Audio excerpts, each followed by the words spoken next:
Perhitungan harga jual makanan khas daerah yang dimodifikasi.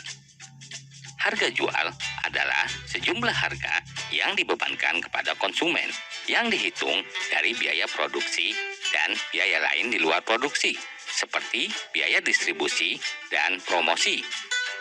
Biaya produksi adalah biaya-biaya yang harus dikeluarkan untuk terjadinya produksi barang. Unsur biaya produksi adalah biaya bahan baku, biaya tenaga kerja, dan biaya overhead. Biaya overhead secara umum, biaya overhead dibedakan atas biaya overhead tetap, yaitu biaya overhead yang jumlahnya tidak berubah, walaupun jumlah produksinya berubah.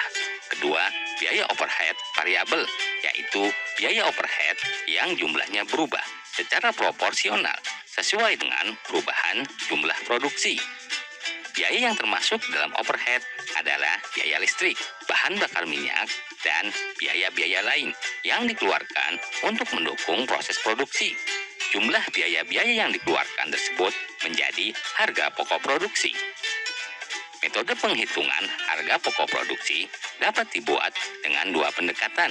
Pendekatan yang pertama adalah full costing dan yang kedua pendekatan variable costing. Pendekatan full costing memperhitungkan semua unsur biaya produksi, yaitu biaya bahan baku, biaya tenaga kerja produksi, dan biaya overhead, serta ditambah dengan biaya non-produksi, seperti biaya pemasaran dan biaya administrasi dan umum.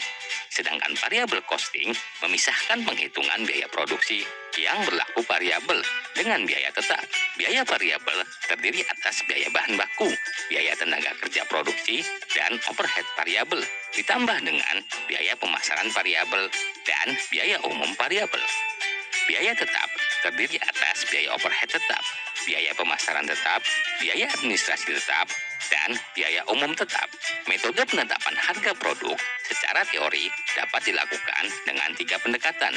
Yang pertama, pendekatan permintaan dan penawaran. Kedua, pendekatan biaya. Dan ketiga, pendekatan pasar.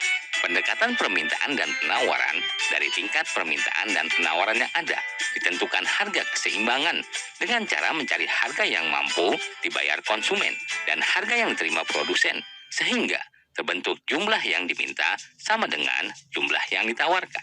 Pendekatan biaya menentukan harga dengan cara menghitung biaya yang dikeluarkan produsen dengan tingkat keuntungan yang diinginkan, baik dengan markup pricing dan break-even analysis. Pendekatan pasar merumuskan harga untuk produk yang dipasarkan dengan cara menghitung variabel-variabel yang mempengaruhi pasar dan harga, seperti situasi dan kondisi politik, persaingan, dan sosial budaya.